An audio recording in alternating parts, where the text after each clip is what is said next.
کہا ہم یزیدی امام کے پیچھے نماز نہیں پڑھیں گے. مدینے پہ حملہ ہوا, مکے پہ حملہ ہوا. حضرت سعید بن مسیب کہتے ہیں میں دیوانہ بن کے, مجنون بن کے اندر گھس گیا. یزیدی فوجیں سمجھی میں دیوانہ ہوں, شاید پاگل ہوں, مجھے انہوں نے تکلیف کوئی نہ دی. فرماتے میں نبی پاک کی قبر کے ساتھ ٹیک لگا کے بیٹھا تھا, زور کا وقت ہوا تو میں رونے لگ گیا. اب میں نماز کیسے پڑھوں گا, اذان کا کیسے پتہ چلے گا؟ آپ فرماتے ہیں مجھے اللہ کی عزت کی قسم, جب اذان کا وقت ہوا تو نبی پاک کی قبر سے اذان کی آواز آنے لگی. فرماتے جب جماعت کا وقت ہوا تو حضور کی قبر سے اقامت کی آواز آئی, پھر جماعت کی آواز آئی, اور میں نے اپنے نبی کے پیچھے زور کی نماز ادا کی. حضور کے پیچھے حضرت موسیٰ اپنی قبر میں نماز پڑھے, اور میرے رسول تو قبر میں جماعتیں کراتے ہیں. حضور جماعتیں کراتے, اور آپ فرماتے میں 3 دن مسجد, کان کھول کے دل کھول کے سنو, ہم نے کوئی ریڈی میڈ عقیدہ نہیں اپنایا, ہم کوئی دائیں بائیں سے پکڑ کے نہیں لے آئے کہ وہ فلاں آیا تھا بہت بڑا, اس نے جبہ کبہ پہنا تھا تو اس کے پیچھے لگ گئے. ہم کسی کو نہیں مانتے, ہم تو مانتے ہیں رسول اللہ کے غلاموں کو, ہم تو مانتے ہیں صحابہ کو. ہمیں حضرت سعید بن مسیب بتا گئے ہیں کہ جو کہے تجھ کو مردہ وہ مردہ ہے واللہ, تو زندہ ہے واللہ, تو زندہ ہے واللہ, تو زندہ ہے واللہ. میری چشم عالم سے چھپ جانے والے میرے رسول کریم صلی اللہ علیہ وسلم نے فرمایا موسیٰ اپنی قبر میں کھڑے ہو کے نماز پڑھ رہے تھے. حضرت موسیٰ اگر زندہ ہے تو جو موسیٰ کے بھی امام ہے, جو جناب موسیٰ کے بھی ایسے ہی فٹافٹ. ہم پہ تو کسی کا روب داری نہیں ہوتا, اتنی اتنی موٹی جلدیں لوگ کتابوں کی دے جاتے ہیں, کہتے پڑھو جی کی لکھے ہے. میں کیا, اصل میں اس کے دل میں پیار نہیں, اس نے صرف محمد لکھ کے صلی اللہ علیہ وسلم لکھا ہے.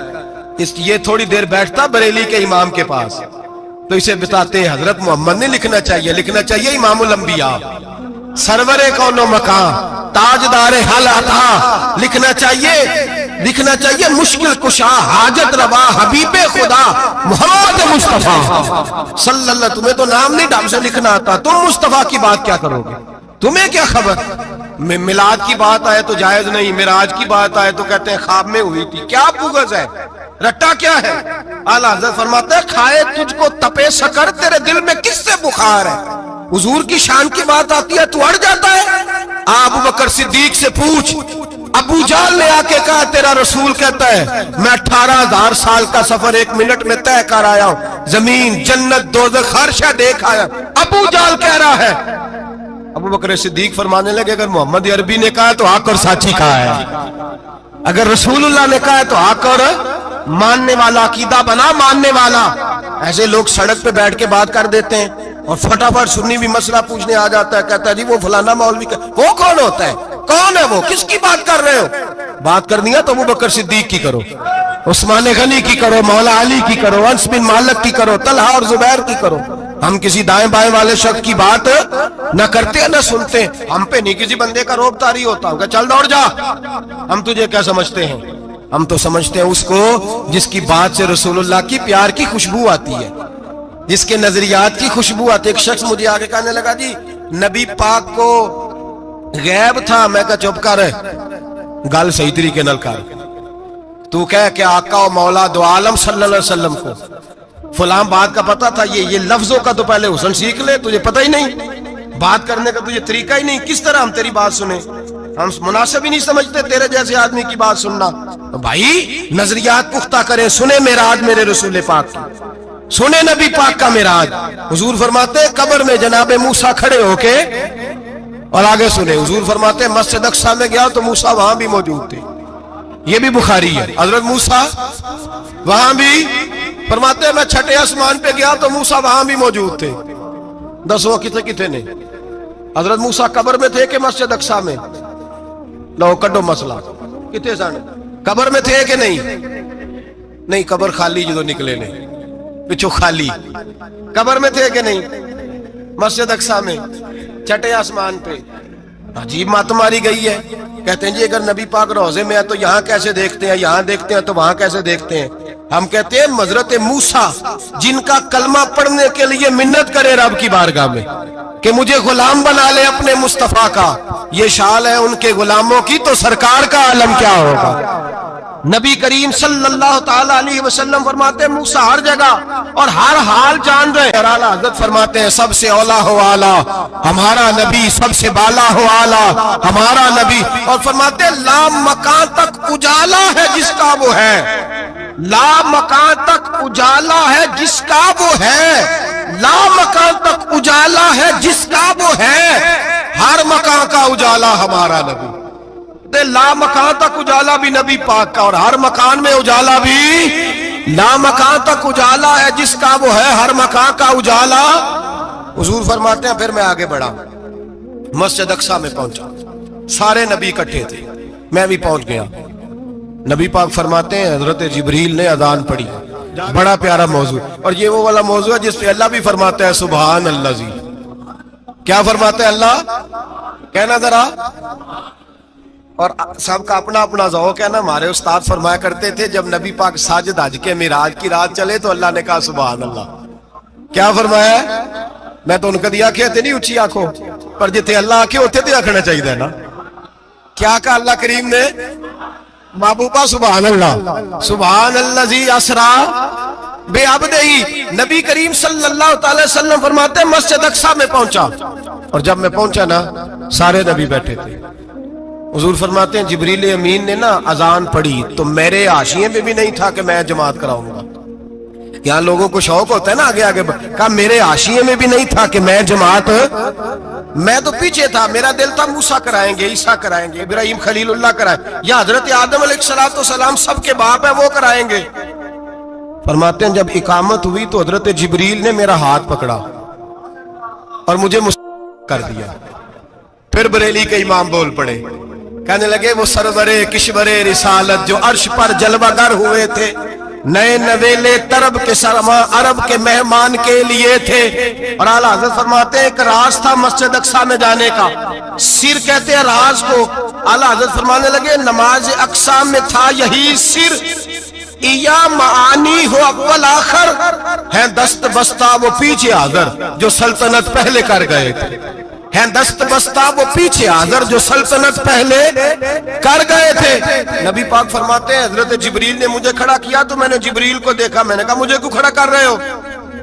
حضرت جبریل کہنے لگے یا رسول اللہ یہ جتنے پیچھے کھڑے ہیں ان کی بھی خواہش یہی ہے کہ آپ ہی جماعت کرائیں، اور اللہ کی رضا بھی یہی ہے کہ آپ ہی جماعت کرائیں.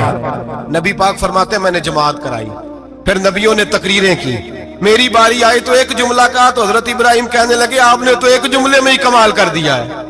کوئی نبی کہنے لگے میں کلیم اللہ ہوں، کچھ کہنے لگے میں روح اللہ ہوں، کوئی فرمانے لگے میں خلیل اللہ ہوں. سب نے اپنی ذاتی بات کی. نبی پاک فرماتے ہیں میری بات آئی تو میں نے اللہ کی مخلوق کی بات کی، میں نے مسلمان کی بات کی، مومن کی بات کی، کافر کی بات کی، میں نے سب کی بات کی، ساری مخلوق کی. حضور آپ نے کیا فرمایا؟ نبی پاک فرمانے لگے میں نے کہا الحمدللہ الذی ارسلنی رحمۃ للعالمین.